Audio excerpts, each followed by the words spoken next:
Southern Fried True Crime covers cases that are not suitable for young listeners. Today's episode contains extremely sexually explicit topics and language. Listener discretion is strongly advised.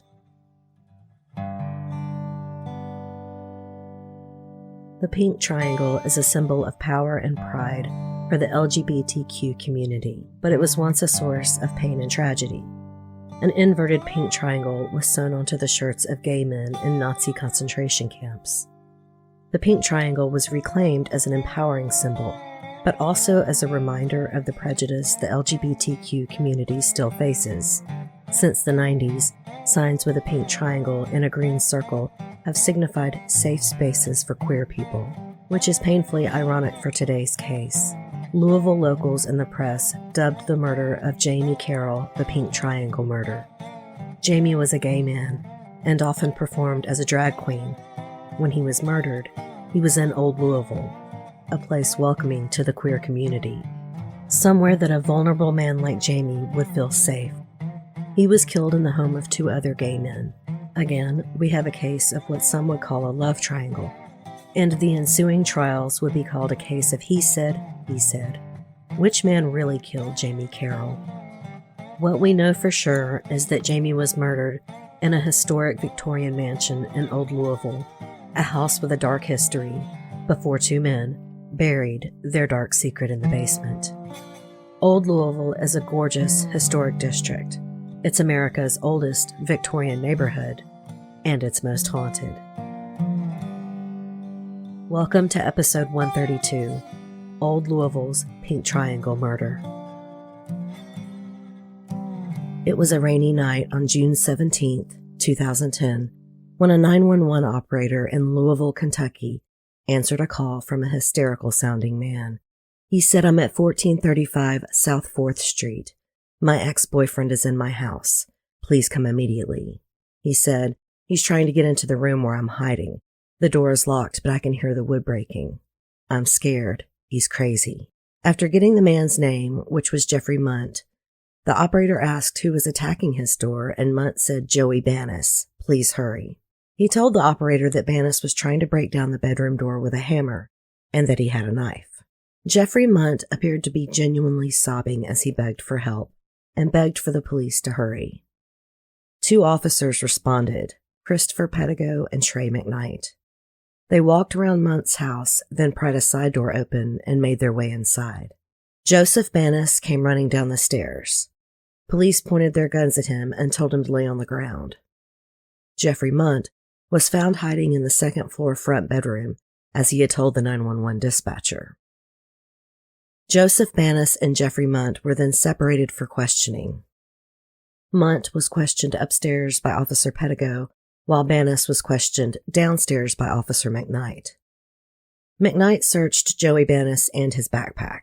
He did not have a knife on him. In his backpack, McKnight found drug paraphernalia, pipes, hollow cigarettes, syringes, but no drugs, only residue. Just based on the paraphernalia, Joey Venice was placed under arrest and put in the back of McKnight's cruiser. Under questioning by Officer McKnight, Joey Venice tried offering up information on drug dealers, but McKnight wasn't interested. He was asking him about the alleged attempted attack on his boyfriend, Jeffrey Munt. So Joey suddenly switched tactics and said he wanted to speak to the homicide unit about a body in the basement. Officer McKnight didn't really believe Venice. None of the other officers did until later that day. Meanwhile, Officer Pettigo asked Jeffrey Munt, who was not injured, the regular series of questions when responding to a domestic dispute. Like, was it a fight over money? Was alcohol involved? Etc. Jeffrey said, "Well, you need to ask him about the body in the basement." According to Officer Christopher Pettigo, the statement came from left field. Pettigo then walked down to his partner, Officer Trey McKnight, who was at his patrol car with Joey Venice in the back seat. Pettigo told McKnight what Jeffrey Munt said about there being a body in the basement. McKnight was a bit shocked. He said, "Well, he said the same thing about a body." Pettigo started talking to Joey Venice. He read him his Miranda rights, then casually asked about the basement. "Hey man, What's this I hear about a body in the basement? Joey then said, I don't have shit to say to you about that. Officer Pedigo realized this was going to turn into something more than a domestic case. He called the homicide department in. Joey Banis was taken to the station for questioning, while Jeffrey Munt stayed at the house. The house at 1435 South 4th Street is a beautiful, though at the time crumbling, mansion that sits just behind Millionaire's Row in Old Louisville. It's known as the Richard Robinson House. I would like to go ahead and thank author David Dominé before I go any further. He contacted me and asked if I would like to do an episode on this case to help promote his new book, A Dark Room in Glitterball City, Murder, Secrets, and Scandal in Old Louisville. He not only sent me a copy of the book with full permission to use as my main source, but he shared his voluminous trial notes. As usual, my researcher, Haley Gray, combed through what court documents and articles she could find, as well as all of David's notes. Haley helped keep the facts of this story straight, while I got to enjoy David's incredible book and lose myself in Old Louisville. It is the largest Victorian neighborhood in the country, the third largest historic district, and as many people say, the most haunted neighborhood in America. Gargoyles peer at you from atop the massive and sometimes brightly colored brick homes, with ornate Queen Anne, Italianate, and Romanesque style architecture. The mansions are shaded by huge trees, as old or older than the houses themselves. Stained glass glints through the shadows everywhere you look. Old Louisville has the largest collection of pedestrian-only streets in America, too. There are 11 courts where mansions face each other across a grass median with sidewalks, and most of these courts are centered off of 4th Street, where the Richard Robinson mansion sits. Gas lights, the old street lamps, not the psychological abuse, still light your way through these magnificent courtyards. David Dominé, also a professor and walking tour guide in Old Louisville, along with being an author, once looked at the Richard Robinson house to possibly buy and renovate, about a year before Jamie Carroll's murder.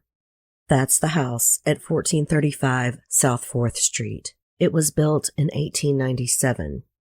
He writes that the 9,000 square foot, 12-room mansion was dark and foreboding. It was already in great disrepair when David and his partner Ramon looked at the house. As he noted the ornate banister and original moldings, he also saw broken window panes and crumbling plaster on the ceilings. The bedroom doors had old tarnished brass numbers dating back to the mansion's time as a boarding house. He also ruefully noted an old cardboard box of porn magazines left carelessly in a corner, even though he knew the kitchen would have to be completely torn out, and this house would be too much work to take on. He and Ramon ventured on to look in the carriage house anyway, where he noticed the second disco ball or glitterball in the home. Also called mirror balls, they were first used in nightclubs in the 1920s. Of course, many of us associate them with discotheques of the 1970s, but they've been around for a while and called many things over the years. Omega National Products in Louisville is said to have made 90% of disco balls used in the U.S. during the disco craze. And now they are one of the last companies that still produce them. Like David, I prefer the term glitterball. I have a collection of tiny glitter balls that my mother started for me that covers my Christmas tree every year. The tiny mirrors reflect off the lights and make the tree glow even more. The glitter ball David saw in the carriage house of the Robinson mansion lay in a corner. The back alley of the house faces the Samuel Culbertson mansion, which is now a bed and breakfast. Culbertson was the 5th president of Churchill Downs and presided over the board until 1947. He began the tradition of the garland of roses placed on the Kentucky Derby winner. The first champion, adorned with the design he commissioned, was Burgoo King in 1932. All of this history and opulence lies directly behind what is infamously called the Murder House, the beautiful old Victorian mansion where Jamie Carroll was murdered and buried. The house was said to be haunted before the scandalous murder of 2010 occurred. In the early 1900s, a doctor turned 1435 South 4th into a sanatorium, where supposedly the curse began, with several patients dying under his care during the 20s and 30s. An angel of death, people whisper. Then a nurse bought the mansion in the 60s, turning it into a boarding house. She supposedly housed drug addicts and sex workers before being beaten to death by one of her tenants. And it was rumored that there had been satanic rituals in the basement, and also a sex club, an S&M club in that small dark room where Jamie's body was buried. There were no shortage of rumors about the old Robinson house, not the least of which is that it's haunted. It was in the 1960s that activists sought to reform Old Louisville, buying and restoring many of the beautiful mansions and Victorian cottages, though not the one at 1435 South 4th Street. Old Louisville has been a haven for colorful, eccentric people ever since. With a free, artistic, bohemian feel, coffee shops, bars, cafes, and four-star restaurants dot the neighborhood, as do gay bars and chic nightclubs featuring famous drag queens. But the unhoused, panhandlers, drug dealers, and sex workers also walk the streets of Old Louisville. It is still considered a rough neighborhood by many. Evidently, there is a lot of infighting in the neighborhood as well between old money and the nouveau riche. And this murder scandal at the Robinson house, as one local complained, really put a damper on the 2010 Pride celebrations. A lot of the old homes have been turned into apartments. As one snotty elite on the Louisville City Council once said, let the students and homos live there. Jamie Carroll's murder shook the neighborhood. While there was crime and the occasional murder, this one was especially scandalous and creepy. After all, his body was found in the wine cellar of what was considered a haunted old mansion. And it gave more, quote, ammunition to the East End housewives, as one local in Dominé's book said. Fuck 'em, let 'em stay out in their McMansions. So it would seem the feeling is mutual between locals and those in the more elite neighborhoods who just like to visit Old Louisville for its charm and culture before retreating back to their sleek, contemporary homes with modern alarm systems.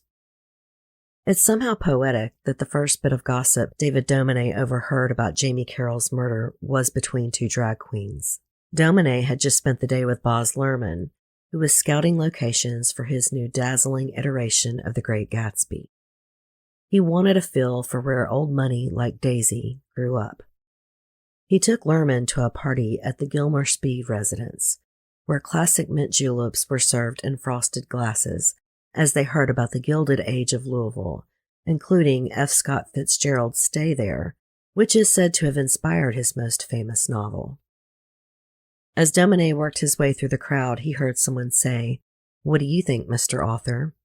Two drag queens were joking about making a historical Edwardian drag queen book, but realized who he was. One said, "You can write a whole book about the messes drag queens get themselves into," which quickly turned into gossip about the murder at 1435 South 4th, and the two freaks, as they called them, who buried a man in the wine cellar. One excitedly identified the victim as Jamie Carroll, a gay man from Lexington, who was a hairdresser, but also provided party favors, as she called them. She didn't know Jamie's last name, but she knew he was called Little Jamie for his small stature. What she didn't evidently know was that Jamie Carroll also performed in drag, but fittingly, it was the bartender who knew the details, which he spilled as he poured the ultimate mint julep made with Old Forester Kentucky bourbon. He debunked the myth that Jamie Carroll's body had been hacked up before it was buried. It was found in a huge Rubbermaid plastic storage bin. He explained that the men had to fold Jamie's body to make it fit in, and broke his knees with a sledgehammer to fit him inside his tomb. Jamie Carroll was 37 years old when he was brutally murdered in that house in Old Louisville. Some say he had come to Louisville for a fresh start, and that he particularly loved Old Louisville and the beautiful houses there. He was originally from eastern Kentucky in the Martin-Prestonburg area. He graduated from high school in Allen City, and after that he moved to Lexington, where he opened his own hair salon. At the trials for his murder, he is often lost in the scandal of kinky sex and drugs. He was called a drug dealer, and he was one, but that's not all he was. Plenty of people remember him as a really sweet man, or a sweet kid, as he was often called. You get the feeling it was because he was small. He was 5'7" and weighed less than 130 pounds. He was an accomplished drag queen, quite beautiful in his makeup, a great singer, and was considered vivacious in his performances. He won Miss Gay Pride West Virginia a couple of years before his murder. His stage name was Veronica Reed, the pageant queen. David Dominé was surprised to find out that his stage persona was based on a high school friend of his. He asked her if she minded, and she said of course not. Drag queens usually impersonate famous people, so she was really flattered. Her real name was Veronica Reed, and she was gorgeous and into beauty pageants. She had won the Miss Kentucky Teen World pageant. She was good friends with Jamie in high school, even though she was much younger. She said she looked up to him.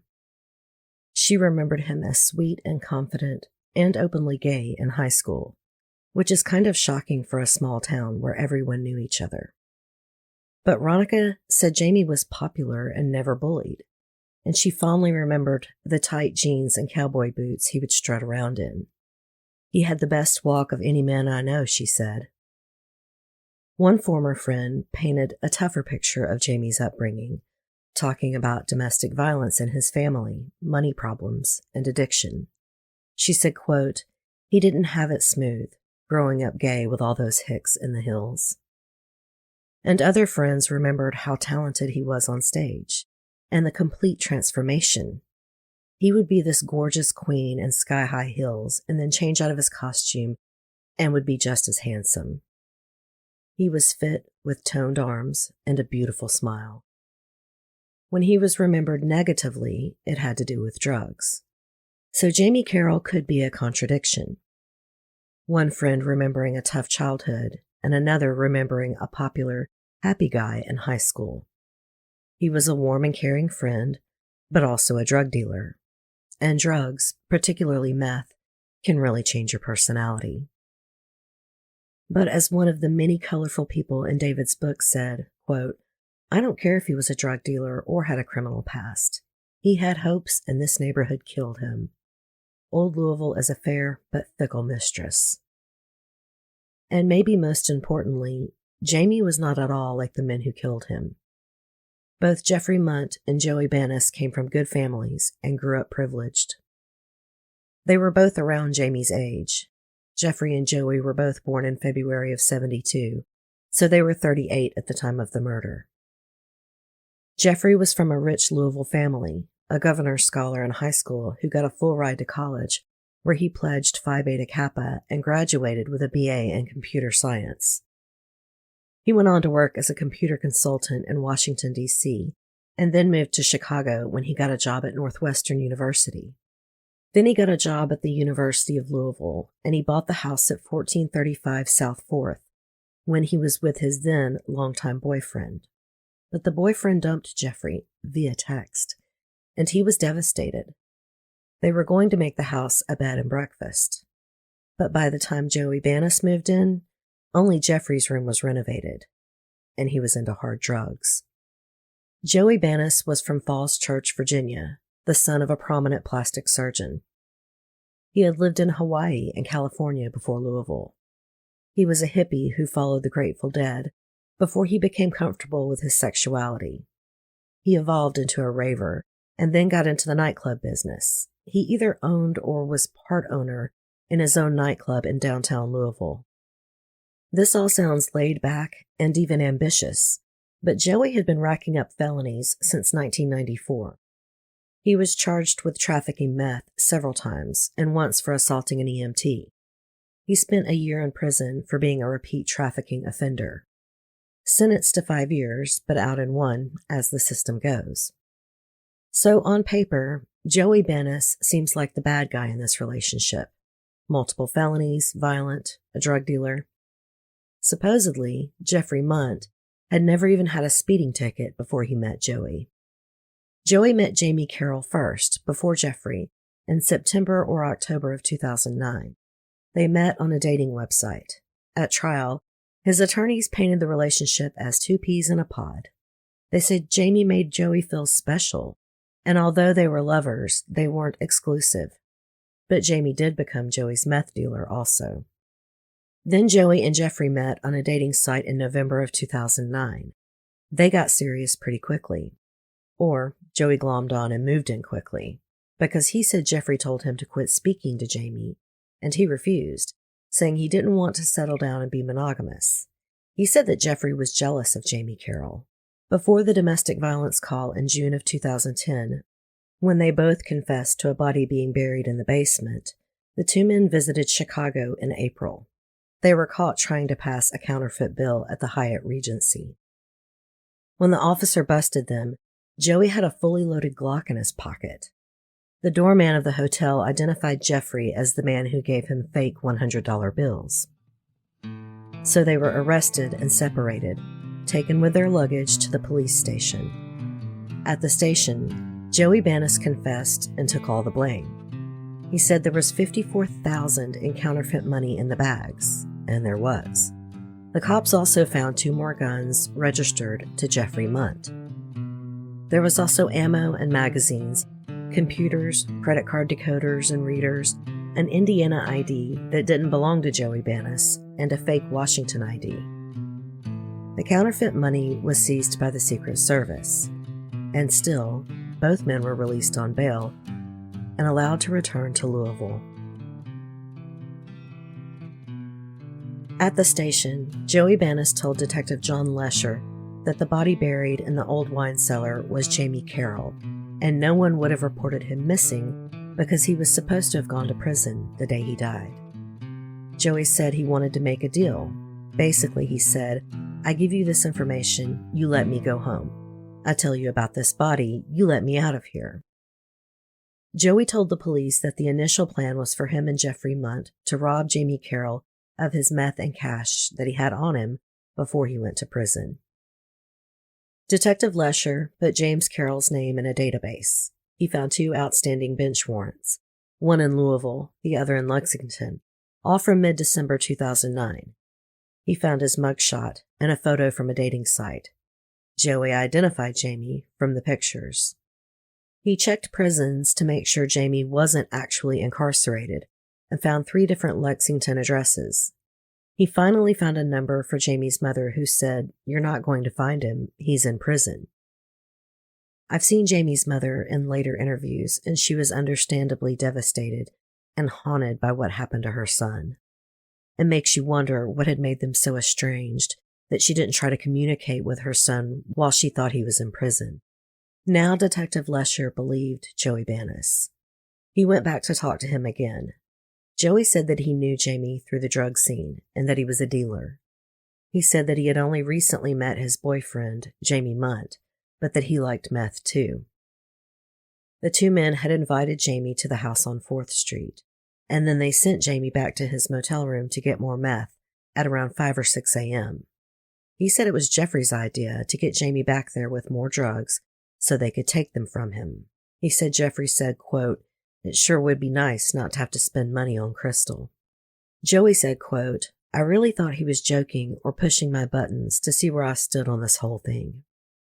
Lesher asked what time of year this was, and Joey told him it was the end of November or early December of 2009, and that he could verify that by the date of Jamie's last court date. He said Jamie returned with what he thought was several ounces of meth, and they all got high. He said Jamie and Jace, as he sometimes called Jeffrey, were in the bed as he sat nearby watching porn on the television. Then he said, quote, "I didn't know either of them that well. My boyfriend I had fallen in love with, Jamie, and I had never really seen that in a social environment. So they're in bed, naked, and I was basically getting high and watching porn. And before I knew it, he had stabbed Jamie. Jamie jumped up, there was blood flying, and there was a lot of yelling." Lesher asked if he knew where Jeffrey stabbed Jamie, and Joey said somewhere around the upper neck or torso. He said he was in shock, hyperventilating against a wall, as Jamie screamed for help and Jeffrey pulled out a revolver and shot him. Joey said, "I thought at that point he was going to kill me." His voice then shook as he recalled a grisly scene where Jamie Carroll was gushing blood all over the floor and walls. He said Jamie had fallen through a glass cabinet because there was also broken glass everywhere. And then he said, quote, "Helping Jeff clean this up was a pretty traumatic experience." He explained that Jeffrey wrapped Jamie in bed linens and they pulled him out into the hallway. Jace acted like he had done this before, he said. He said Jeffrey took Jamie's cell phone and pulled out the SIM card and destroyed it. He also said Jeffrey took Jamie's laptop and removed internet access, making it anonymous. I guess it means he wiped the laptop, which would make sense. Jeffrey was in IT, a computer expert. Lesher asked him who dug the hole, and Joey said, quote, "He said that I would get my ass down there and help him, or else I'd be going into that hole." When Lesher asked about the laptop, Joey said it was one of the computers seized in Chicago, that Jeffrey used it for scams and modifications for the counterfeit bills. He also said the gun Jeffrey used to shoot Jamie had been confiscated in Chicago. Lesher confirmed these statements with the Chicago police. When Detective Lesher asked him why he came forward, Joey basically said he had been too scared before, but he wanted to clear his conscience of, quote, "what I've done or not done," and said he wanted to be free of Jeffrey, who he claimed basically held him prisoner over the last months after Jamie's murder. He said the night Jeffrey killed Jamie, he was acting maniacal and carrying around a gun. Lesher asked, "Do you know of any other murders this guy's done?" Venice said, "Just stuff that he's told me in the past he has supposedly done for the U.S. government." He said that Jeffrey told him he had killed 35 people through his work with the government. But he insisted, quote, "All I know is he scares the hell out of me. This is the only thing I've witnessed, the only thing I can attest to." He then explained to the detective that Jeffrey was jealous of Jamie, although they had all had sexual relationships at some point. He then drew a map of the basement so investigators could find Jamie's body. Detective Lesher would later describe Joey Venice as articulate but tired. Meanwhile, back at the house, another detective questioned Jeffrey Munt. When he was told that Joey Venice said there was a body in the basement, King said Munt acted shocked and horrified. He said he asked Jeffrey to come down to the station to talk some more, and Jeffrey said sure. At first, he said that he had tried to break up with Joey, and that Joey threatened to kill him and frame him for murder. He was the one who called 911 after all. As Jeffrey is being questioned, Detective Lesher and 2 other officers returned to the house and searched the basement or the old wine cellar. They found a spot that looked like a fresh pile of dirt. So the officers began digging until they hit something solid. They pulled out a blue 50-gallon Rubbermaid container, and as the officers began lifting the lid, they smelled the unmistakable smell of death and put the lid back, and called in the coroner. The box was taken to the medical examiner's office. Inside was Jamie Carroll's partially decomposed body. The ME determined Carroll had been shot in the back of the neck and suffered multiple stab wounds, 3 of which were fatal. The container weighed 270 pounds in total. Carroll himself weighed 128 pounds and was 5'7". Jamie was in a crouched position, hog-tied with twine, and the ME noted that his body was concretized in the container. Jamie's head was cradled in his left arm. He was shot with a .38 caliber in the back of the neck. The bullet was still in his chin. There were 6 stab wounds found, but Jamie's throat was not slit, which will be important in a bit. There were 3 downward stab wounds that damaged Jamie's brachiocephalic artery, causing hemorrhaging. This was the cause of death. And he would not have died instantly. He would have bled out for several minutes. There were injuries and lacerations to Jamie's knees, foot, and elbow, and a toxicology report showed meth and alcohol in Jamie's blood. On Jamie's body, Dr. Stewart found a metal bracelet, a watch, a silver cross necklace, 2 rings, and two, quote, sexual-type devices, a penile ring and a penile scrotal harness. There was also the twine used to hogtie him and duct tape. Lesher went back to the station, where Jeffrey Munt denied having any knowledge. At one point he asked, "Can you tell me if there's someone buried in my house?" A detective said, "There is." Then he feigned surprise by putting his hand over his face and started crying, "Oh my God." He was shown pictures of Jamie and he said, quote, "He doesn't even look remotely familiar." Jeffrey kept referring to Jamie as the guy, but at one point he slipped up and said the name Jamie. When officers asked him how he knew the name Jamie, Jeffrey said the photo had the name James Carroll written on it, which was not true. Jeffrey told police about his relationship with Joey Venice. He said Joey was a drug dealer who was well known. He sold LSD and followed the Grateful Dead around. Jeffrey said Joey's parents told him about Joey's problems and were, quote, hoping he was going straight. But after the Chicago arrests, Joey's parents didn't speak to him. Jeffrey also weirdly complained that Joey had expensive taste. Quote, he had to have the best of the best.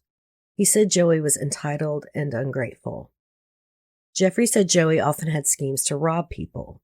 He even had a plan to rob and kill a man named Brian, who Joey felt stole his club from him. Jeffrey said Joey told him he robbed a bank and that it was easy to do. Jeffrey said Joey would lie to people by saying Jeffrey worked for the NSA, CIA, etc. Officers felt like Jeffrey Munt was lying to them, so they asked him if he would take a polygraph, and he said yes. As they prepped Jeffrey for the polygraph, he decided to tell the police what happened. Later, according to the prosecution, the story that he tells mirrors the story that they've been hearing from Joey, except the roles were different. Jeffrey said Joey threatened him if he didn't stay quiet. As Jeffrey Munt was being taken into custody, officers looked in his wallet and found 3 counterfeit bills. He also had a key ring with a knife on it. Both men did agree on what happened after the murder. They cleaned up the blood, which there was a lot of. Then they went to the hardware store and purchased a blue 50-gallon Rubbermaid container along with lime, duct tape, and foam sealant. Back at the house, they noticed that rigor mortis had set in. They couldn't just put him in the container like they had thought. So they hogtied him, then used a sledgehammer to break his knees, and then they wedged him inside the container. Next, they poured lime all over Jamie's body, then put the lid on the container and sealed it with foam sealant. Then they took duct tape and wrapped it around the container in hopes of keeping the smell from escaping. Next, they spent hours digging a hole with a pick and shovel, which ended up being 5 feet deep and 5 feet wide. They put the container in the hole, then filled the hole back up with dirt. On June 18th, the crime scene unit processed the house. In the basement, technicians found 2 shovels, a sledgehammer, and spent casings. The next week, Lesher went to Chicago and located the items that were confiscated from Jeffrey Munt and Joey Venice. The guns were tested, and the .38 was found to be the same gun used to kill Jamie Carroll. This was the last piece of evidence needed to indict Munt and Venice. On June 22nd, both men were indicted for complicity to murder, complicity to first-degree robbery, and tampering with evidence. On October 19, 2011, after spending 18 months in jail, Jeffrey Munt was released on a $500,000 bond. Joseph Venice remained in jail, his bond higher due to his record. The police later found out that Jeffrey had hired a contractor to cover the basement in concrete. Joey Venice and Jeffrey Munt were tried separately, and Joey went on trial first. In exchange for the prosecution to not seek the death penalty, Jeffrey Munt agreed to testify at Joey Venice's trial. On February 15, 2013, jury selection for Venice's trial began. During the jury selection process, jurors were asked, "Do you have anything against homosexual orientation?" Many jurors had offensive answers to that question. "You might be born that way, but you don't have to act on it," one said. A jury was finally seated, and the trial of Joseph Venice began on February 26, 2013, now almost 3 years after the 911 call that set all of this off. The prosecutor gave a rundown of Jamie Carroll's life. but only the bad parts. You wouldn't really think he was talking about a victim. Quote, "It took 6 months to find Jamie because Jamie Carroll was the kind of guy that no one would miss, and Jeffrey Munt and Joey Venice knew this fact. He'd been in trouble most of his life, most of which were drug-related charges. He explained that Jamie was due to go to prison and wanted to spend his last days partying, and, quote, who better to party with than Jeffrey Munt and Joey Venice? He said, they smoked meth and engaged in group sex. Then they ran out of meth, so Jamie left to go get more from his motel room. And that's when Jeffrey and Joey began to plot. He painted a kinky and gruesome scene. All men were naked, engaging in group sex. Quote, and at this point, the party is over for Jamie Carroll, because the last thing that Jamie Carroll will ever remember is lying naked on that bed as he is stabbed and shot numerous times to his death. Prosecutor Josh Schneider closed, explaining up front to the jurors that they would hear from Jeffrey Munt, and said that he had entered an agreement with them to avoid the death penalty, and they had to make up their own minds about what happened. Defense attorney Justin Brown said Venice was innocent of the, quote, brutal and senseless and horrific stabbing and shooting of James Carroll. Frankly, that is the type of strong wording you would usually expect to hear from the prosecution. Brown admitted that Joey Venice tampered with evidence and that he helped move and bury Jamie's body. Quote, yes, he did those things and those actions. They do haunt him every day. But then he pointed out that it was Joey who had told the police about the body in the first place and how he was insistent to speak to someone in homicide. He gave the police Jamie Carroll's name and he told them where to find the gun Jeffrey had used. Brown told Joey's side of the story, including that Jeffrey Munt had felt left out and ignored when they were all in bed together that night. Brown also promised that Joey would testify, which was a mistake. But he did acknowledge that feelings of shock and disgust were natural, but as jurors, they needed to put that aside. After opening statements, the detectives, coroners, and officers on the scene all testified, and Joey's recorded police interview was played. And then Jeffrey Munt testified. And I am going to have to summarize a lot of this. He was on the stand for a very long time, both on direct examination and then on cross. And all I can say for sure is that both sides, the prosecution and defense, set out to show just how kinky or depraved both men were. Jeffrey explained his relationship with Joey, insisting that he had only started doing drugs after he met Joey. He said they spent about $500 a day on meth. Joey had money from a supposed bank robbery, and Jeffrey was using his savings. He was laid off in January after the murder, and from that point on, he used counterfeit money to get by. When the prosecutor, Josh Schneider, asked him to explain tops and bottoms, he calmly complied, but went further, saying you could be an active top or an active bottom. Basically, he was saying neither position really indicated who was in control. Jeffrey was asked if he ever worked for the U.S. government and if he ever killed 35 people. He said no. And when they asked, what if Joey Venice said that he did, Jeffrey said it was just role play. Quote, you let your sexual fantasies run wild. It adds interest to the sex. In that scene, Joey was the criminal and I was the government agent. The prosecutor asked, did you wear costumes? Did he wear costumes? Jeffrey said yes. I happen to be into rubber, latex, and vinyl. Things that are tight and shiny. It's just one of the fetishes I have. Spandex. He then described the night of Jamie Carroll's murder, very dispassionately, clinically. We were playing with each other, he said. We were jacking off. Meth makes me intensely focused and very sexual. He meant him and Joey. And then he said Jamie approached the bed and he assumed they were all going to have sex together, but he felt a sudden jerk and was thrown off the bed and hit his head on the bedside table. He claimed he didn't know what was going on, but that Jamie started screaming, no, Joey, please no, and that they were struggling on the bed. Quote, I was still thinking this was some type of sex scene that was going on, sort of typical. Well, I don't know about typical, but yes, a sort of sex scene you would invent. This was his second day of testimony. Now under direct examination by prosecutor Ryan Conroy, who said, I don't understand. What do you mean? And Jeffrey said, well, I mean, this is part of the fantasy world of sex where, you use sex as release. The best example I can come up with is a heterosexual couple maybe into, the naughty nurse and the patient, or the naughty nurse and the doctor. He went on to explain that he had been hit pretty hard in the head, but eventually he realized, quote, Joey had a knife and was slicing Jamie's throat. Please note here that the medical examiner said that Jamie Carroll's throat had not been sliced. He had been stabbed in a downward motion in the neck. So honestly, you could look at this two ways. Jeffrey really didn't stab Jamie and just saw all the blood in that area and assumed. Or he is lying on purpose, making it seem like he didn't see exactly where Jamie was stabbed. The prosecutor stopped him and said, okay, diagram this out.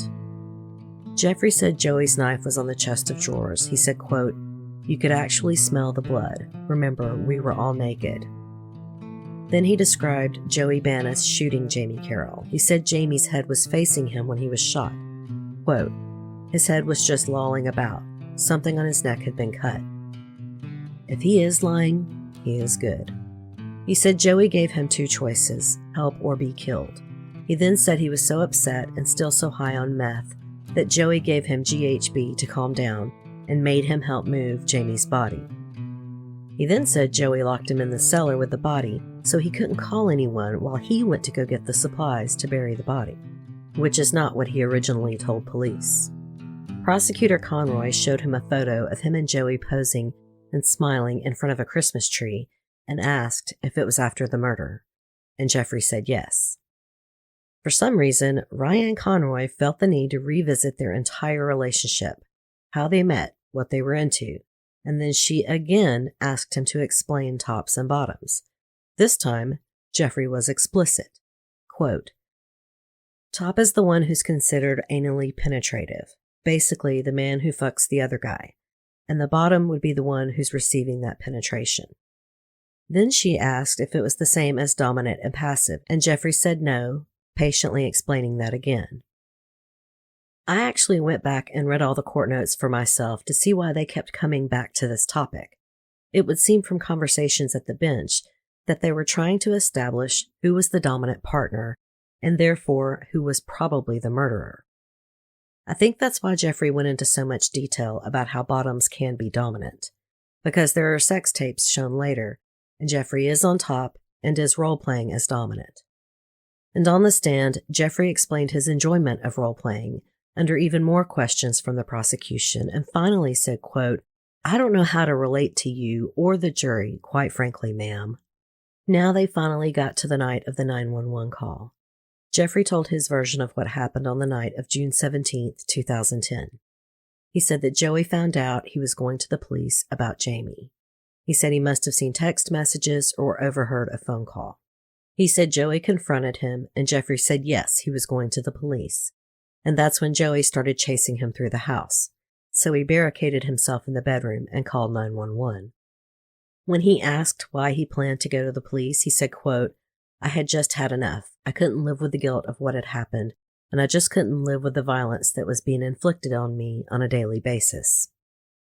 When defense attorney Justin Brown rose for his cross-examination, he asked a lot of the same explicit questions. What do you like sexually? He asked.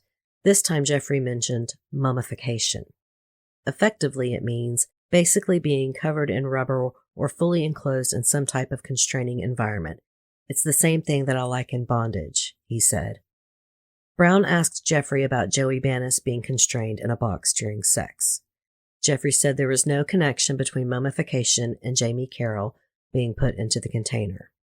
Okay, this part I understand, but Jeffrey just offered mummification as one of his kinks, so he basically walked into this. Jeffrey also made a comment out of nowhere about Joey being HIV positive and not telling him about it. Eventually, he said Joey used his HIV positive status as a weapon to terrorize him. But Justin Brown reminded him that there were videos of him and Joey having unprotected sex. And on a side note, when officers were searching the house, they found plastic baggies with milky, viscous fluid and asked Jeffrey what it was. Well, it was their semen. They saved it and used it for lubricant. Sorry to be so explicit, but he was trying to act as though Joey's HIV status was weaponized against him. He clearly didn't care. And it was found on his dating websites that basically he was down to bareback. An acronym was explained, meaning he didn't care about someone's HIV status. Venice's other defense attorney, Darren Wolfe, exhaustively went through home movies, text messages, and all kinds of things to impeach Jeffrey's testimony. One was a text where Joey had apologized to Jeffrey for failing him and calls him my sweet. Then he had typed, quote, "Jace, I love you, but I hear too many footsteps. Please do not involve any officials.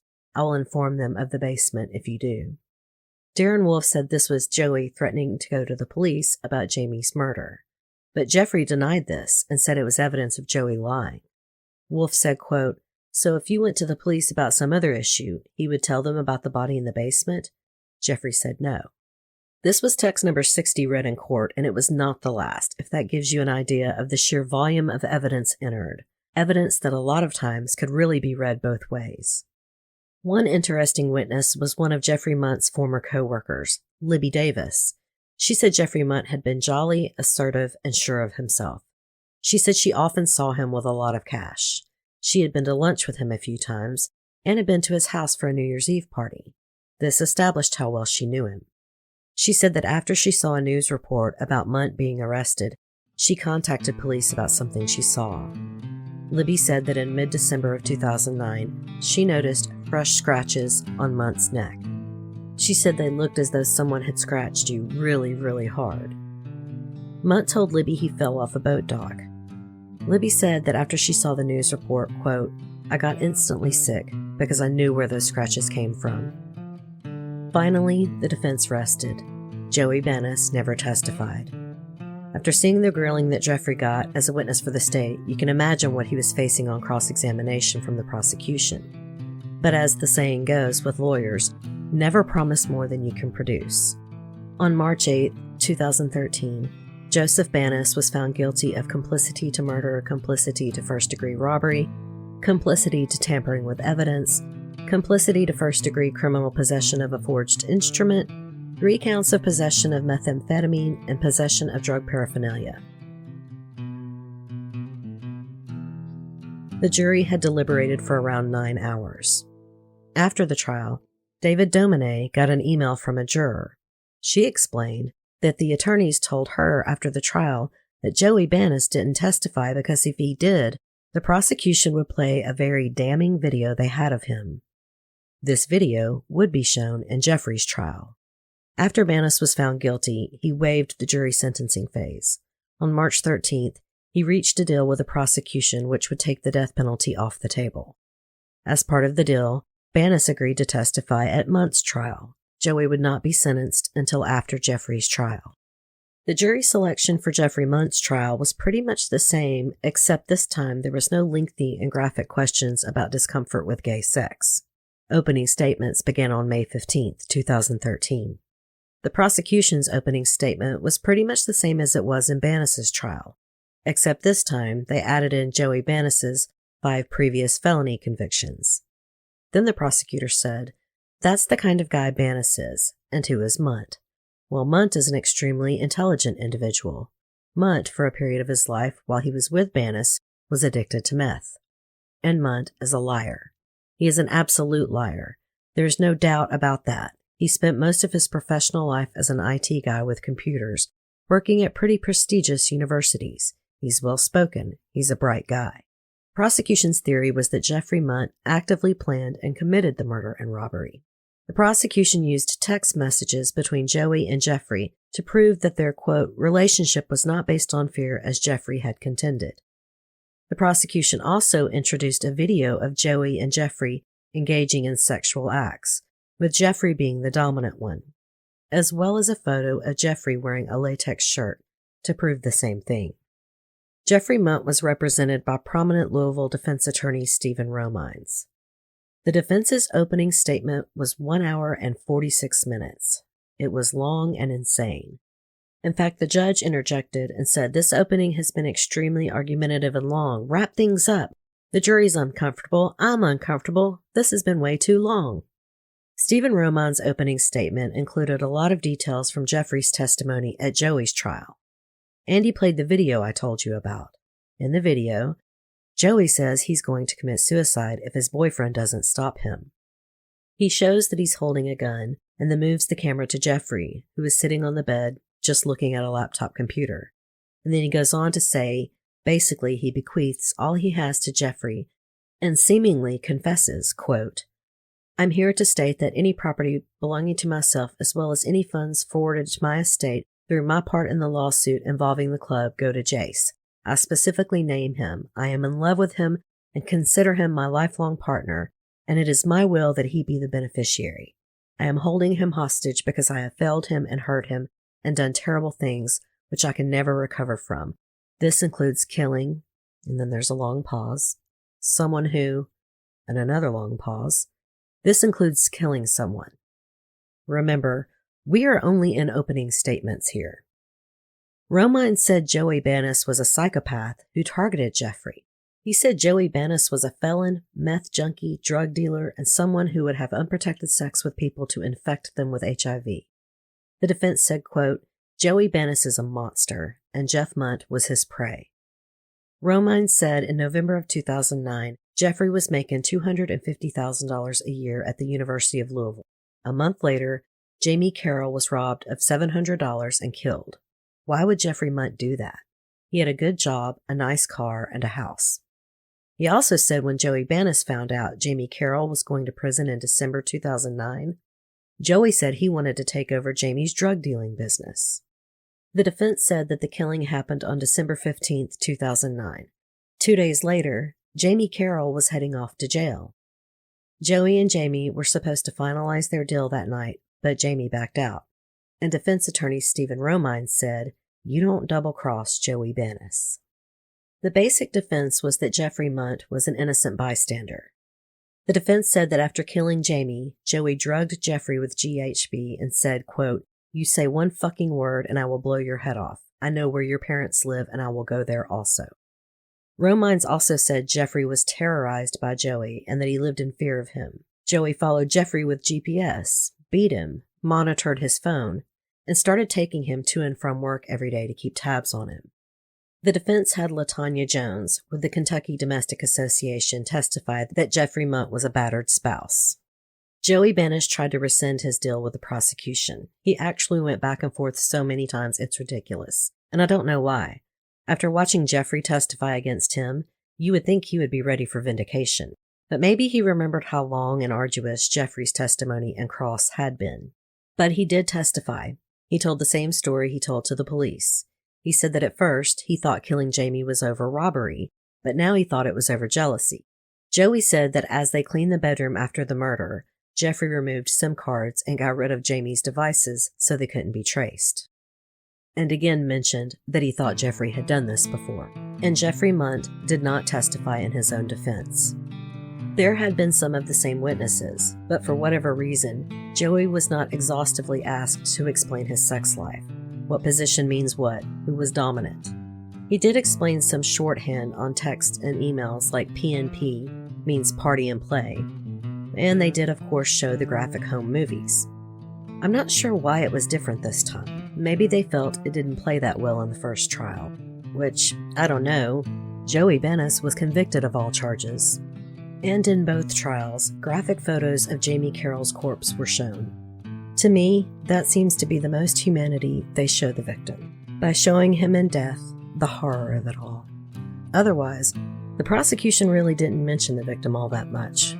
Jamie Carroll simply was lost in 2 trials that focused so much on drugs and kinky sex, and you would not believe how much detail I actually left out.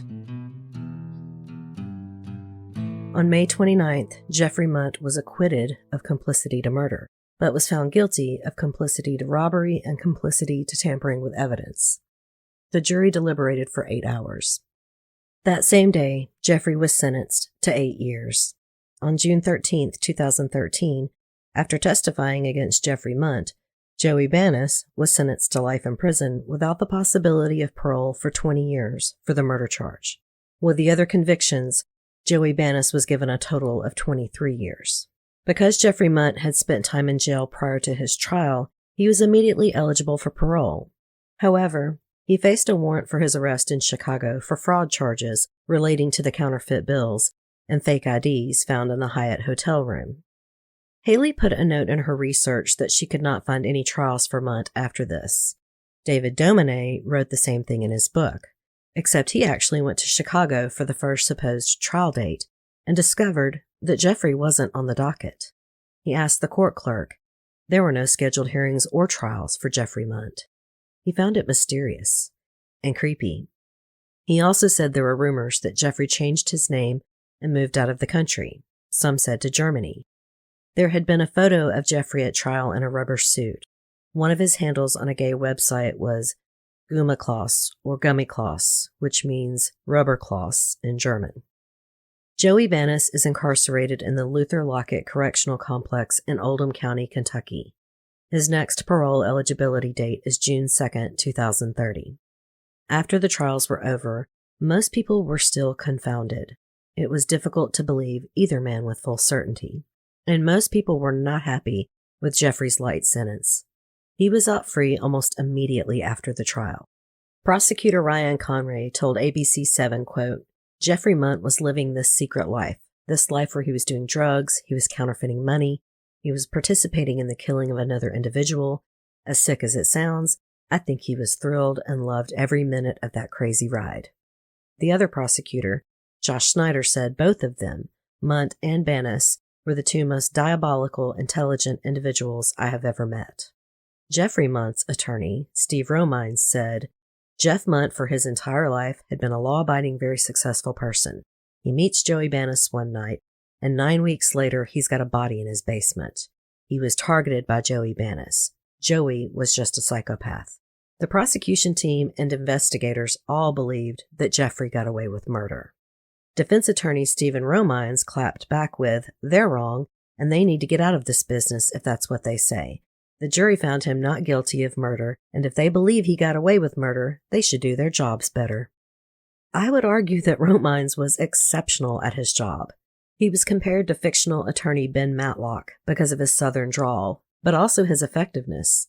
David Dominé talked to one ex-prosecutor who said, quote, a lot of lawyers who have a lot of charisma rely solely on that, and a lot of lawyers without charisma try to compensate by preparing to death. The thing that makes Steve so tough is he does both. I love this quote. It reminds me of Racehorse Haynes. And Stephen Romines certainly seemed to run that second trial.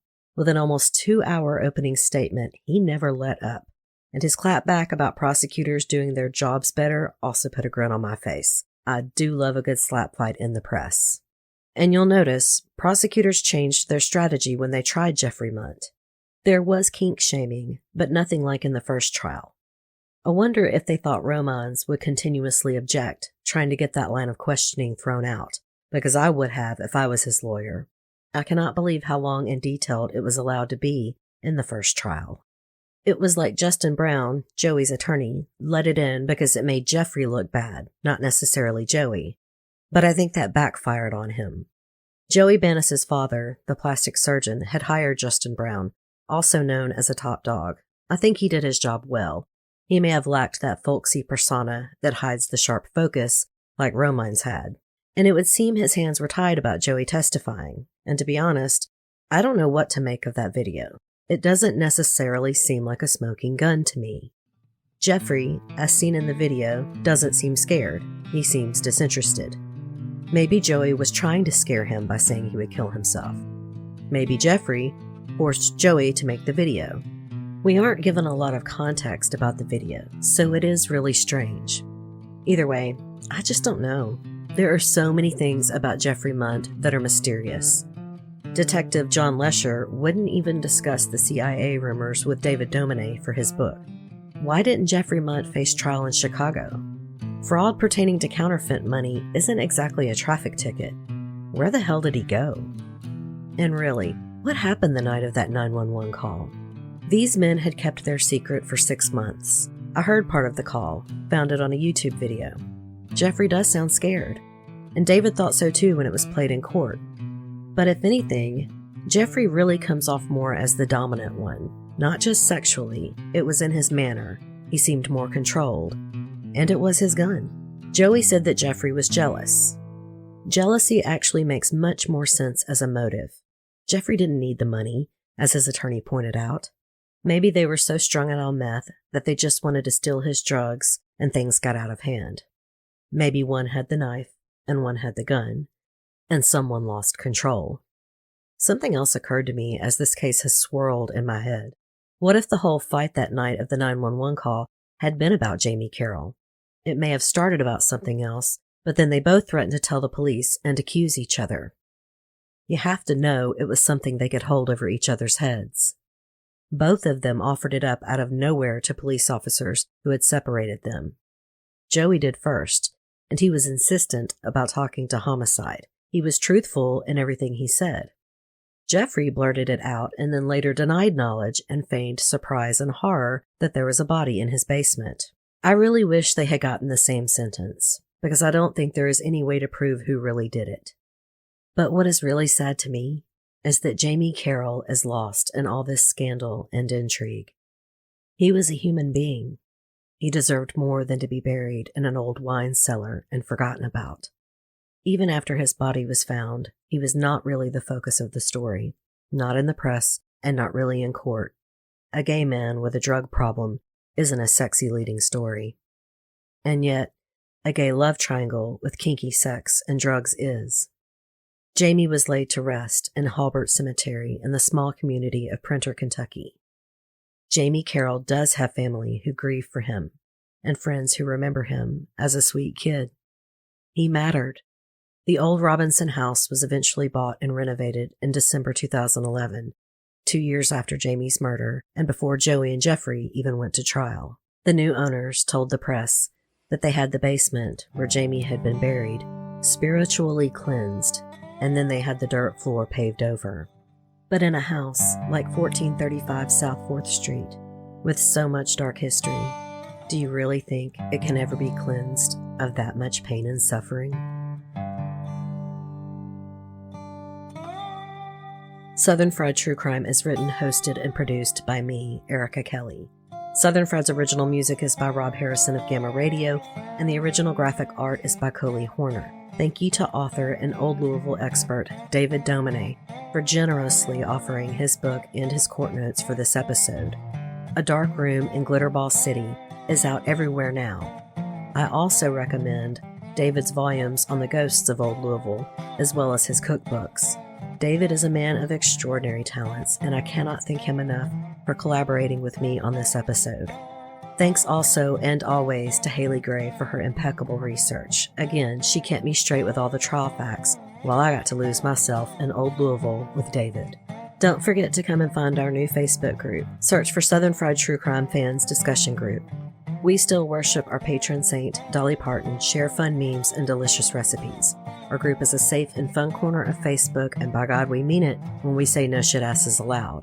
It's not just a motto, it's how we run the group. Please submit case suggestions to southernfriedtruecrime@gmail.com. I do not accept suggestions on social media, and I apologize if I am unable to answer your email. I get dozens of suggestions a week, and it takes time to go through and check out each case. I will definitely contact you if I plan to use the case you submit to see if you would like to be credited on the episode. Thank you all so much for sending in these suggestions. I truly get my most interesting cases from listener suggestions, so keep them coming. If you enjoyed today's show, don't forget to subscribe, and please tell a friend or rate and review on iTunes. I'm also on most large platforms like iHeart, Stitcher, and Spotify, as well as Stitcher Premium, where you can listen ad-free. Until next time, thanks so much for listening. Y'all take care.